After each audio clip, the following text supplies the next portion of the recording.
Welcome प्यारे dear students. तो यहाँ पर आपके लिए लेकर आए हैं, जैसे कि मैंने आपको पहले बताया था, आपका अध्याय 1। ये आपका अध्याय 1 है ना, किसका है? गणित का। गणित की आपको ये अध्याय 1 में हम यहाँ पर लेकर आए हैं आपको, जैसा कि आप यहाँ पर देख सकते हैं।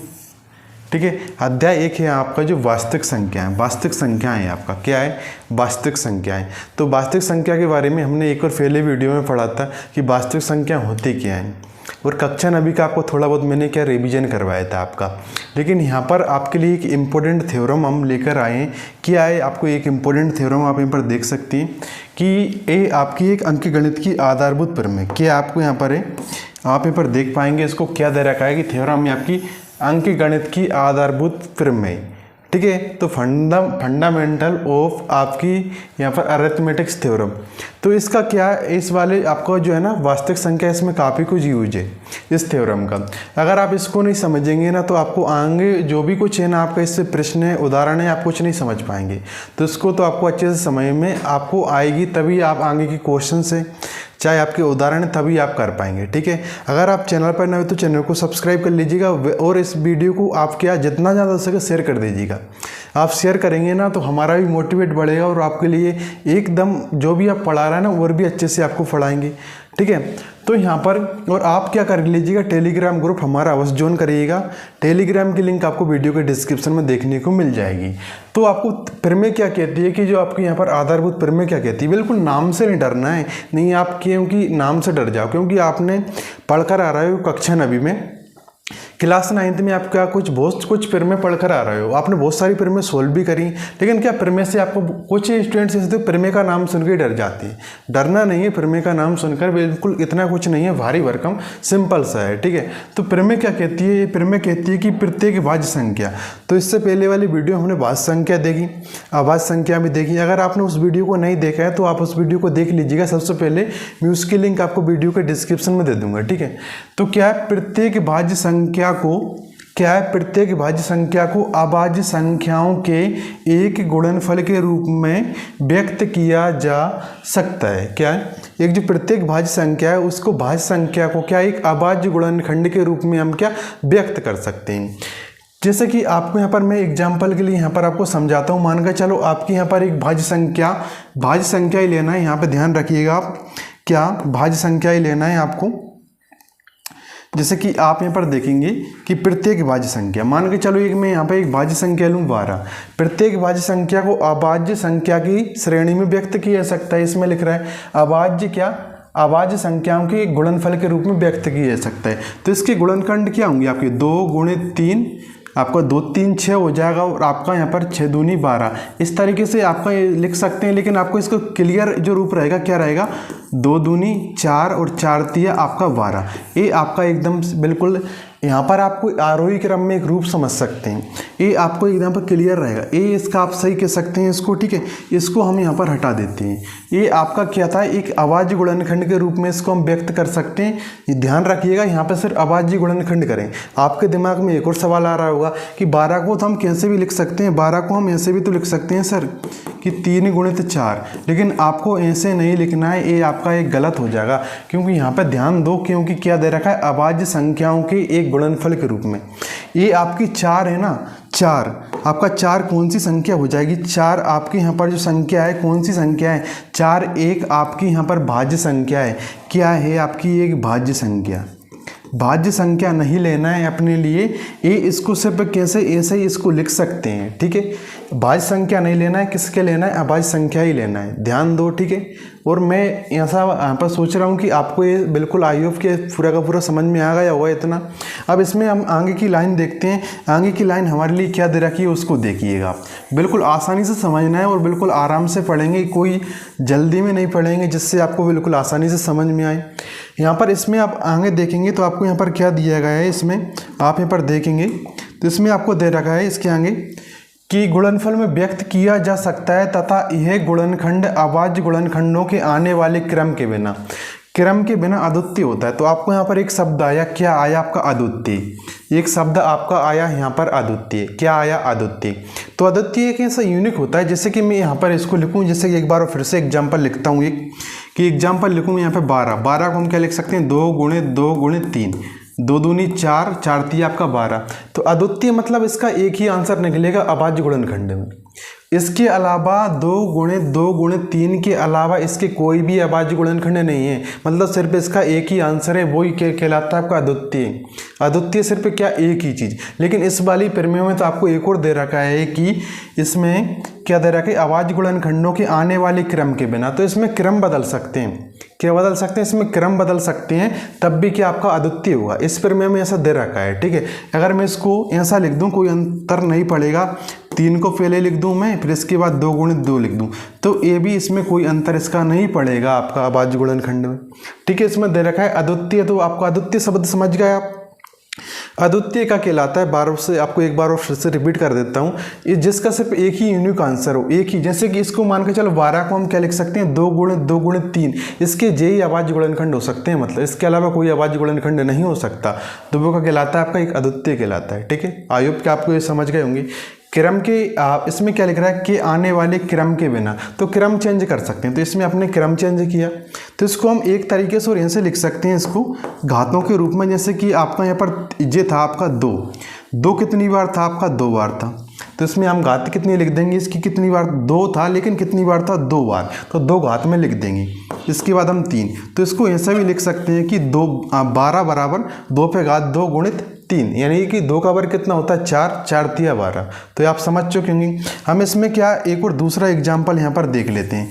दूसरा एग्जाम्पल से भी आपको यहाँ पर समझा देता हूँ मैं। जैसे कि मैं आपको यहाँ पर कोई और अन्य संख्या लूँ, अन्य संख्या जैसे कि मैं आपको यहाँ पर लूँ, मैं लेके लेता हूँ यहाँ पर 18 लेता हूँ। 18 कैसी संख्या है, एक भाज्य संख्या है। कैसी संख्या है, एक भाज्य संख्या। इसको भी हम किस में, अभाज्य गुणनखंड में, किसको हम इसको अभाज्य गुणनफल के रूप में व्यक्त करेंगे। तो यहाँ से आपको व्यक्त करना है। जैसे कि देखो आपका 2 का 18 करेंगे, कितनी आएगी, 2 नाम में 18, फिर आपका कितना आएगा, 3 तिया 9, फिर कितना आएगा आपका 3 एकम 3। तो 18 को हम क्या लिखा हमने, तो 18 को हमने लिखा 2 गुणित 3 गुणित 3। तो एक इसको अभाज्य गुणनखंड के रूप में हमने इसको क्या कर दिया, व्यक्त कर दिया, ठीक है। अभाज्य गुणनफल के रूप में हमने व्यक्त किया, तो एक अद्वितीय तरीके से हमने इसको क्या कर दिया, व्यक्त कर दिया, क्योंकि इसके यही अभाज्य गुणनखंड हो सकते हैं। आप ऐसे मत कर दीजिए, एक बार कर देता हूँ कि आप यहाँ पर 6 गुणित 3 भी लिख सकते हैं सर हम तो 18 को, क्योंकि 6 दूनी 12, 6 तिया 18 हो जाएंगे। लेकिन बोला फिर से मैंने, क्योंकि 6 तो आपका क्या हो जाएगा, एक भाज्य संख्या हो जाएगा। अभाज्य में करना है, ना कि भाज्य में। अगर आपको अभाज्य और भाज्य में थोड़ा कन्फ्यूज है, तो इससे पहले जो मैंने वीडियो अपलोड की थी उसको देख लीजिएगा, उसकी लिंक वीडियो के डिस्क्रिप्शन में मैं दे दूंगा, ठीक है। तो ये आपको समझ में आ गया होगा, ठीक है। इसमें क्या व्यक्त करना है लिए हमारे लिए अभाज्य में, ना कि भाज्य में, ठीक है। इसको हम घातों के रूप में एक बार बता देता हूँ। अगर 18 को हम घातों के रूप में लिखें तो देखो 2 ऐसा कैसा है, लेकिन 3 आपका कितना है, 3 लिखेंगे। 3 कितनी बार है, 1 और 1, ये कितनी बार हो जाएगा, 1 और 1 मतलब कितनी, 2 बार। तो 3 पे घात कितनी हो जाएंगी, 2, ठीक है। अगर ये 3 बार होता तो 3 पे घात कितनी हो जाती, 3। अगर ये 4 बार होता तो फिर कितनी घात हो जाती, 4, मतलब 4 घात हो जाती। तो ठीक है, इस तरीके से हम इसको क्या लिख सकते हैं। इसको मैं सही से कर देता हूँ, क्या हो जाएगा ये, इस तरीके से इसको घातों के रूप में भी हम लिख सकते हैं। इसके बाद आपको यहाँ पर अगली लाइन दी गई है कि अंक गणित की आधारभूत प्रमेय क्या दे रखा है। इसमें आपको यहाँ पर दिया गया है कि अंक गणित की आधारभूत प्रमेय यह कहती है कि, इसमें आपको यहाँ पर भी आपको ध्यान दीजिएगा, आपको क्लियर समझ में आना चाहिए एक एक शब्द क्या है, ठीक है। तो अंक गणित की आधारभूत प्रमेय कहती है कि प्रत्येक भाज्य संख्या अभाज्य संख्याओं की एक गुणनफल के रूप में गुणनखंडित की जा सकती है। जो भी कोई भाज्य संख्या है ना, उसको हम अभाज्य के मतलब क्या यहाँ पर दे रखा है कि अभाज्य संख्याओं के गुणनफल के रूप में व्यक्त कर सकते हैं, ठीक है। कोई सी भी भाज्य संख्या हो आपकी। इसके बाद वास्तव में यह और भी कुछ कहती है कि एक दी हुई भाज्य संख्याओं को अभाज्य संख्याओं के गुणनफल के रूप में बिना यह ध्यान दिए कि अभाज्य संख्याएं किस क्रम में आ रही हैं। तो आपके लिए एक और शब्द यहाँ से निकल कर आ रहा है कि बिना ये ध्यान दिए, मतलब ध्यान नहीं देना है, किस पर ध्यान नहीं देना है कि अभाज्य संख्याएं किस क्रम में आ रही हैं। क्रम से मतलब नहीं है अभाज्य संख्याओं का, अपने लिए ऐसा है कि अभाज्य संख्या होना चाहिए।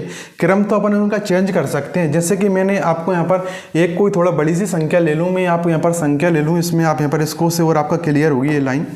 मैं आपके यहाँ पर एक 50 संख्या लेता हूँ, 50 से एक भाज्य संख्या लेता हूँ तो 50 के आपके गुणनखंड क्या निकल कर आएंगे, तो ये आपका 25, ठीक है। इसके बाद आपका 5 से ही जाएगा आपका, ठीक है। इसके बाद भी आपका 5 से ही जाएगा। तो यहाँ पर आपके जो 50 के जो गुणनखंड है ना, क्या निकल कर आएंगे, आपके आएंगे 2 गुणित 5 गुणित 5, ये आपके निकल कर आए, ठीक है। तो ये आपके निकल कर आए, लेकिन इसमें क्या लाइन लिख रही है लास्ट में, बिना ये ध्यान दिए कि अभाज्य संख्याएं किस क्रम में आ रही हैं। क्रम से इसमें कोई इसमें मतलब नहीं है, इस प्रमेय में किस क्रम में आ रही हैं। जैसे कि यहाँ पर हम देखेंगे इसको, तो देखो आप यहाँ पर देखेंगे इसको अपन ने क्या लिखा, 50 से एक भाज्य संख्या को 2 गुणित 5 गुणित 5 के रूप में लिखा, लेकिन इनका अपन क्रम चेंज करके भी लिख सकते हैं। क्या लिख सकते हैं, 5 गुणित 5 गुणित 2, ऐसा भी इसमें अपन लिख सकते हैं। तो क्रम को ध्यान में अब इसमें क्या लिख रहा है कि बिना ये ध्यान दिए कि अभाज्य संख्या किस क्रम में आ रही है। अभाज्य संख्या होना चाहिए, क्रम इनका अपन चेंज कर सकते हैं, ठीक है, बदल सकते हैं। तो इसमें क्या, वैसे आपको अद्वितीय का मतलब एक बार और क्लियर कर देता हूँ, अगर किसी स्टूडेंट्स के मन में डाउट हो। अद्वितीय तो अद्वितीय कि ऐसा यूनिक आंसर कि इसके अलावा कोई संख्या ना है तो आपको अद्वितीय, ठीक है। इनके अलावा बताओ 50 के और कोई भी क्या अपन अभाज्य गुणनखंड कर सकते हैं क्या, नहीं कर सकते, ठीक है। तो इनको हम क्रम तो चेंज कर सकते हैं। क्रम का यहाँ पर क्या लिख रहा है कि आने वाले क्रम के बिना अद्वितीय होता है, क्रम चेंज करके भी इसमें अद्वितीय ऐसा कंडीशन दी गई है। तो आई होप कि आपको ये आधारभूत प्रमेय, जो अंकगणित की आधारभूत प्रमेय समझ में आ गई होगी। अगर आपको थोड़ी बहुत और समस्या आ रही है आधारभूत प्रमेय में, तो आप बिल्कुल कमेंट कर सकते हैं, पूछ सकते हैं कि आपको कहाँ पर इसमें इस शब्द में कोई सा शब्द अगर समझ में नहीं आया तो आप पूछ सकते हैं, कमेंट कर दीजिएगा, ठीक है। कमेंट में आप बता दीजिएगा, मैं आपको जो नेक्स्ट वीडियो होगी उसमें आपको जो भी डाउट है वो क्लियर करवा दूंगा, ठीक है। तो आपके लिए यहाँ पर कुछ और यहाँ पर मैं आपको बात बताना वाला हूँ, ठीक है। तो यहाँ पर आपको ध्यान दीजिएगा थोड़ी और, कि यहाँ पर आपके लिए एक बैच लॉन्च किया गया है, ठीक है। यहाँ पर आपके लिए एक बेंच लॉन्च यहाँ पर क्या किया जा रहा है, या आप बेस मान के चलो आप हो गया है। उसमें आपको यहाँ पर जो आपकी सारी सब्जेक्ट, आपके जितने भी सब्जेक्ट है ना, क्लास 10th के लिए स्पेशल बैच लॉन्च किया गया है। उसमें आपको सभी सब्जेक्ट पढ़ाए जाएंगे, ठीक है। आपके बिल्कुल यहाँ पर जो भी कुछ है अलग अलग टीचर्स द्वारा आपको पढ़ाए जाएंगे। आपका मैथ है, इंग्लिश, आपका social science, science, Sanskrit, Hindi, सभी विषय उसमें पढ़ाए जाएंगे। और उसके लिए बिल्कुल क्या बहुत कम अभी फीस रखी गई है, और वो भी फीस कितनी है, मात्र 999 रुपये, 999 रुपये रखी गई है उस बैच की फ़ीस, ठीक है। उसमें सारे सब्जेक्ट आपको सिस्टमेटिक तरीके से मिल जाएंगे। किस लाइव क्लासेस रहेंगी उसमें, आपको अगर लाइव क्लास आप नहीं ले पाते तो रिकॉर्डेड क्लास हो जाएंगी। आपको वीकली टेस्ट रहेगा, पूरा डाउट सेशन, सब कुछ आपको मात्र कितने रुपये में, 999 रुपये में हम आपको तक पहुंचाएंगे। ये 999 रुपये भी हमने इसलिए इतनी कम फीस रखी है, मतलब इसमें कुछ नहीं है, टेक्निकल टीम है, जो भी कुछ टीचर है उनका खर्चा यहाँ पर है, ठीक है। हमारे लिए अभी अब तक कुछ मतलब यहाँ पर रुपये नहीं चाहिए आप, ठीक है। वो तो क्या खर्चा निकालने के लिए 999 रुपये रखा गया है। ये थोड़ी बहुत ये बढ़ सकती है, हम सोच रहे हैं कि ये ना बढ़े, इतने ही रहे, ठीक है। वैसे आपको होली के लिए भी आपका होली का सीमित ऑफर के लिए हमने रखा है, लेकिन होली के बाद भी हम सोच रहे हैं कि इतने ही फीस रहे। तो आप ये अगर पूरी की पूरी कंप्लीट जानकारी चाहते हैं ना, तो वीडियो के डिस्क्रिप्शन में जाना है। वीडियो के डिस्क्रिप्शन में आपको क्या उन सभी की आपको व्हाट्सएप लिंक, कॉन्टैक्ट नंबर सब मिल जाएंगे। तो कंप्लीट अगर आपको बिल्कुल इस कोर्स के बारे में जानकारी लेना है तो आप ले सकते हैं। कि आई होप कि आपको वीडियो बिल्कुल हेल्पफुल लगी होगी। अगर आपको वीडियो हेल्पफुल लगी तो इस वीडियो को जितना ज़्यादा हो सके आप शेयर कर दीजिएगा, आप पहुंचाइएगा, बैच के बारे में अपने सभी दोस्तों को बताइएगा, ठीक है।